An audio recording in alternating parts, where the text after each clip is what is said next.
Assalamualaikum warahmatullahi wabarakatuh. Alhamdulillahirrahmanirrahim. Wabihi nasta'inu ala umuri dunya waddin. Wassalatu wassalamu ala asyrafil anbiya'i wal mursalin. Wa ala alihi wa sahbihi ajmain amma ba'd. Pada kesempatan yang berharga ini, saya ingin menyampaikan bahasan berikutnya, yaitu terkait dengan menggapai hidup berkah. Atau istilah lain dengan al-hayatul mubarakah, kehidupan yang diberkahi. Ya, kita mulai saja sebagai pengantar bahwa istilah berkah merupakan pergeseran dari asal kata barokah. Dalam bahasa Arab aslinya adalah barokah. Hanya saja perlu dibedakan istilah berkah dengan kata berkat. Karena belakangan ini kata berkat sudah memiliki arti yang lain dan khusus, terutama dalam kehidupan budaya masyarakat kita, sehingga ada istilah kalau ada sebuah acara, kegiatan tertentu, banyak masyarakat yang menginginkan berkat. Jadi kesannya berkat itu bukan lagi kepada satu nilai, tapi satu barang. Satu barang yang diberikan oleh sebuah kegiatan tertentu. Misalnya ada pengajian, maka masyarakat sering ngumpul dan ada sebagian masyarakat dengan kumpulnya itu adalah ingin berkat. Jadi ada barang yang diberikan oleh yang mengadakan acara itu. Nah, yang kita maksud tentu saja bukan berkat, tapi berkah yang berawal dari kata barokah. Nah, pengertian dari berkah itu antara lain disampaikan oleh sebagian tafsir, yaitu dengan makna ziyadatul khair alal khair. Itu bertambahnya kebaikan di atas kebaikan yang lain. Artinya berkah itu adalah bagaimana semakin menambah kebaikan. Jadi bukan dengan kebaikan itu malah menjadi tidak ada, tapi justru semakin bertambah-tambah. Nah, oleh karena itu banyak hal yang sekiranya bisa kita lakukan dalam kerangka menggapai berkah itu. Antara lain ada 4 aspek, 4 pilar dalam rangka menggapai berkah itu. Dan insya Allah kita bisa mengusahakannya asalkan kita punya kemauan. Yang pertama adalah momen waktu. Waktu juga menentukan keberkahan kita yang diberikan Allah kepada umatnya. Nanti agak jelasnya bisa kita lihat di dalam penjelasannya. Kemudian yang kedua adalah dengan banyaknya berdoa. Makanya banyak doa-doa tertentu yang berisi bagaimana kita memohon berkah. Kemudian yang kedua adalah ikhtiar, usaha, upaya kita sesuai dengan kepribadian yang sebaik-baiknya. Kemudian yang terakhir adalah sumber dan petunjuk dari pedoman hidup kita adalah juga harus benar, yaitu petunjuk dari Al-Quran, petunjuk dari Allah SWT. Nah, misalnya penjelasannya terkait dengan aspek waktu. Ada satu dasar hadis sabda Rasulullah SAW yang diriwayatkan oleh Imam At-Tabrani. Bangunlah pagi hari untuk mencari rezeki dan kebutuhan-kebutuhanmu. Sungguhnya pada pagi hari terdapat berkah dan keberuntungan. Hadis At-Tabrani dan Al-Bazzar. Nah, di sini menggambarkan bahwa ada waktu yang mengarah kepada munculnya keberkahan dari Allah kepada kita, yaitu ketika pagi hari. Makanya di sini pentingnya kita memanfaatkan pagi hari untuk mencari rezeki. Maka istilahnya jangan sampai kalah sama ayam. Ayam saja pagi-pagi subuh-subuh sudah kukuruyuk. Kalau di kampung mendengar kukuruyuknya ayam itu menandakan kita harus bangun bergerak.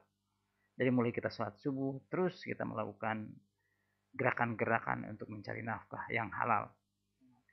Atau juga ada waktu-waktu yang lain, termasuk kalau kita bicara bulan, maka sering kita menyebut Syahrul Ramadan ataupun bulan Ramadan itu sebagai Syahrul Mubarak, bulan yang diberkahi. Ini yang pertama. Kemudian yang kedua, dilihat dari aspek doa-doa kita. Nah, doa-doa kita ini sebetulnya banyak kita mohonkan kepada Allah agar mendapatkan keberkahan. Dengan doa yang sebanyak-banyaknya kita minta berkah, maka dengan satu harapan berkah itu akan Allah berikan. Misalnya doa seorang khotib, kemudian doa makan, doa untuk pengantin misalnya, ada doa selamat, kemudian juga doa waktu bertemu sama umat, dan doa menempati sesuatu. Nah, jelasnya misalnya dalam sebuah kalimat yang sering kita sampaikan, misalnya ketika seorang khatib mengatakan barakallahu li wa lakum dalam khutbahnya, ini adalah sebuah permohonan kepada Allah agar Allah berikan berkah. Semoga Allah berikan berkah kepadaku dan kepada kalian. Dengan kata lain, bagaimana dari hasil khutbahnya itu, ceramahnya itu atau penyampaiannya itu menjadi baik untuk khatibnya dan juga untuk mustami'nya. Tentu saja sebagai khatib menyampaikan dengan sebaik-baiknya dan juga mustami bagaimana mendengar dengan sebaik-baiknya. Bukan dengan cara tidur ataupun ngantuk, tapi dengan semangat penuh antusias mendengarkan khutbahnya agar mendapatkan keberkahan. Kemudian yang kedua, contoh doa makan kita. Sehingga ketika kita mengatakan Allahumma barik lana fi ma razaqtana wa qina adzabannar. Di sana kita sedang memohon kepada Allah, ya Allah berkahi kami atas apa yang telah Engkau rizkikan kepada kami dan jagalah peliharalah kami dari siksa api neraka. Jadi apa yang kita makan itu bagaimana ada keberkahan, ada kebaikan-kebaikan dari Allah diberikan kepada kita.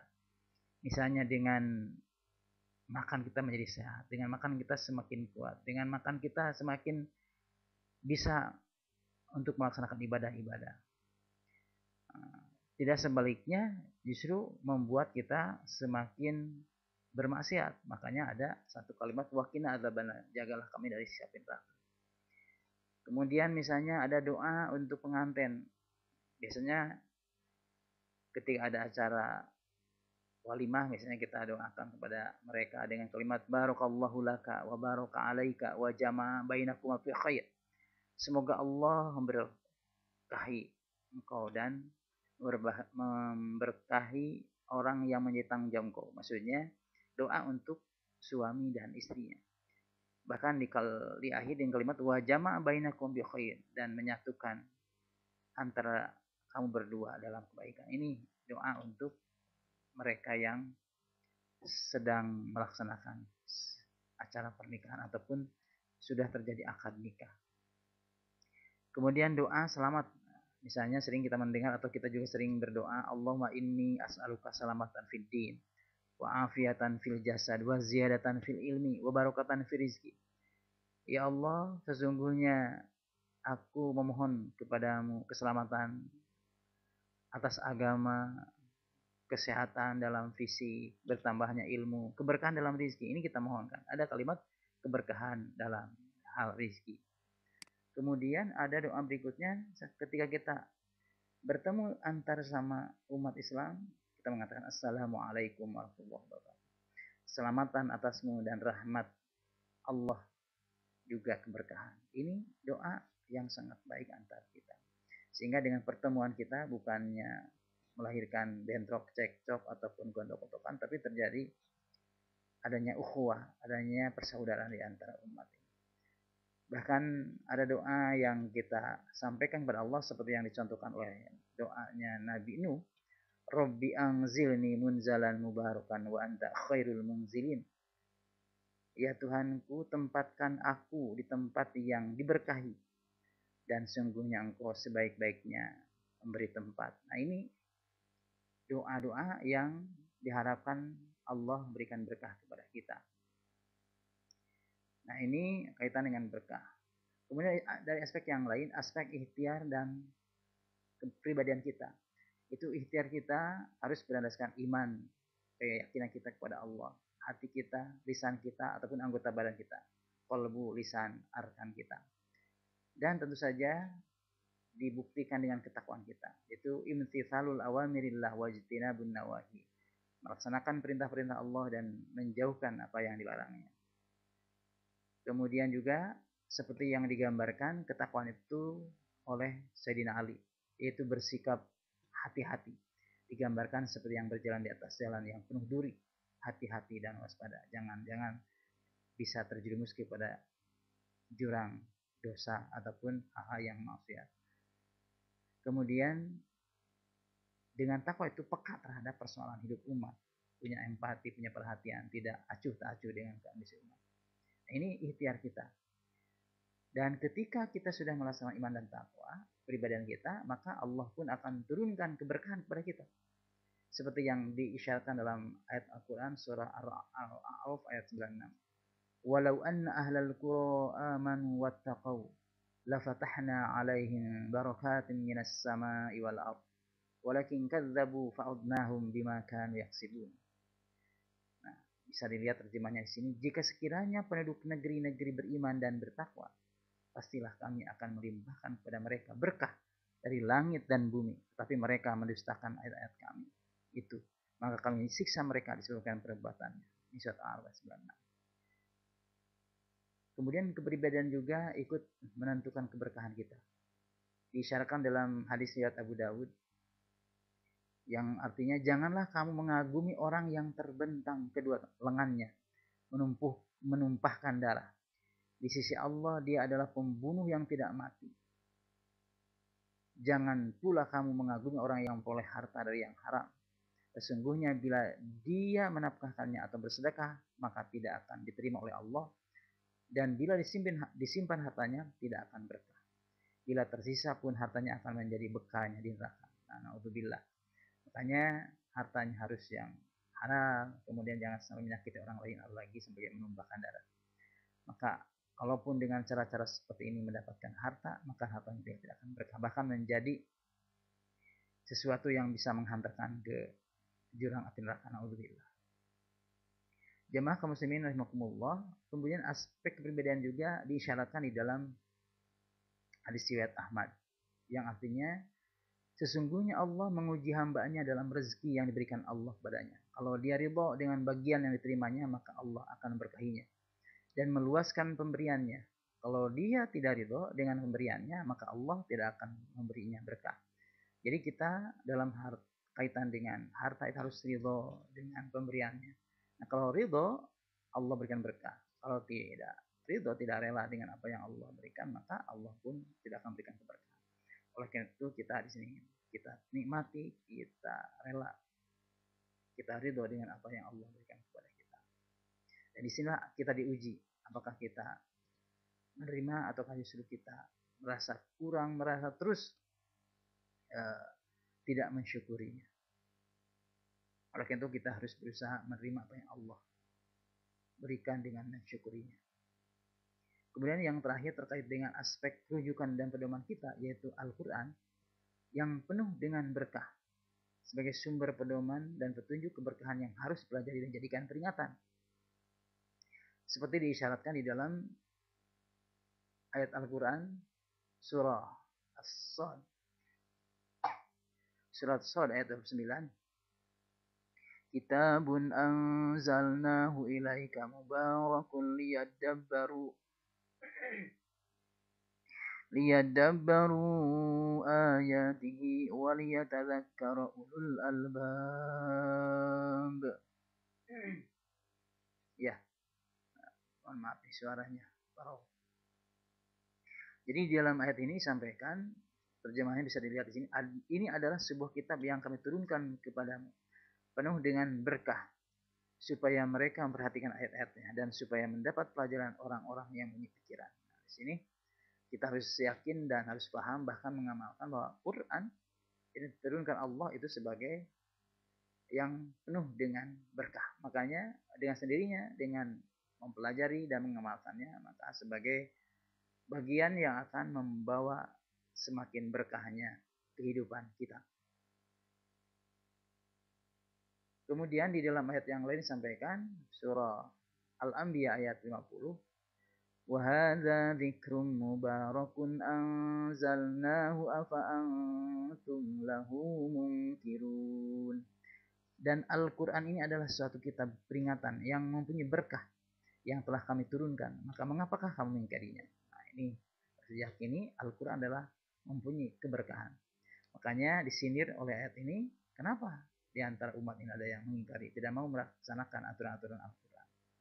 Ini ayat banyak mengingatnya kepada kita untuk dijadikan pedoman hidup agar kita menjadi berkah. Ini ada ungkapan yang bisa kita renungkan. Dari mulai bicara bungkus dan isi. Tentu saja kita yang lebih penting adalah isinya. Jadi ada istilah rumah yang indah sebetulnya adalah ingin keluarga bahagia, itu isinya. Kemudian kalau kita pesta sampai berharga, bermahal-mahal itu, intinya bagaimana melahirkan cinta kasih, pengertian dan tanggung jawab di antara pengantin itu ataupun keluarga itu. Jadi bukan sekedar pestanya itu. Pestanya hanya 1 hari. Tapi cinta kasih, pengertian dan tanggung jawabnya itulah yang harus kita lakukan. Pak, ranjang mewah pun tidak ada artinya kalau isinya tidak melahirkan nikmatnya tidur. Tapi yang paling penting adalah tidurnya yang nyenyak. Kekayaan juga itu bungkus, hakikatnya isinya adalah hati yang gembira. Karena apapun kekayaan tapi hatinya penuh dengan kesedihan, penuh dengan sesak, maka itu tidak dinikmati. Makan yang enak pada dasarnya adalah bukan hanya sekedar enak, tapi yang bergizi, yang berenergi dan sehat.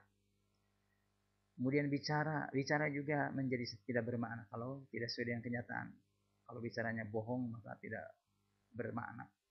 Maka menjadi bermakna kalau bicaranya adalah sesuai dengan seharusnya. Buku itu hanya alat, pada dasarnya adalah bagaimana kita melahirkan pengetahuan, isinya itu. Makanya buku kita banyak harus dibaca. Kemudian jabatan itu adalah status. Tapi intinya kita harus mengabdi dan melayani, bukannya sekedar jabatan. Nah, yang paling penting lagi di sini ada warna merah. Rezeki, pemberian dari Allah itu harus melahirkan keberkahan. Inilah yang menjadi bahasan kita. Keberkahan harus kita kejar supaya semakin baik di dalam kehidupan kita. Nah, sebagai penutup, maka disampaikan di sini, ketika kita ingin hidup berkah, maka sekurang-kurangnya perlu melakukan hal berikut. Yang pertama, menggunakan momen waktu yang sebaik-baiknya. Yang kedua, memanjatkan doa tetap kita lakukan dengan berbagai harapan-harapan, termasuk doa kita ingin keberkahan. Yang ketiga, menjalankan ikhtiar upaya dengan menetapkan iman dan takwa dalam kepribadian sehari-hari. Dan yang terakhir, menjadikan Al-Quran sebagai petunjuk dan pedoman keberkahan kita. Nah, itu saja, mudah-mudahan bermanfaat. Kurang lebihnya mohon maaf. Wassalamualaikum warahmatullahi wabarakatuh. Terima kasih.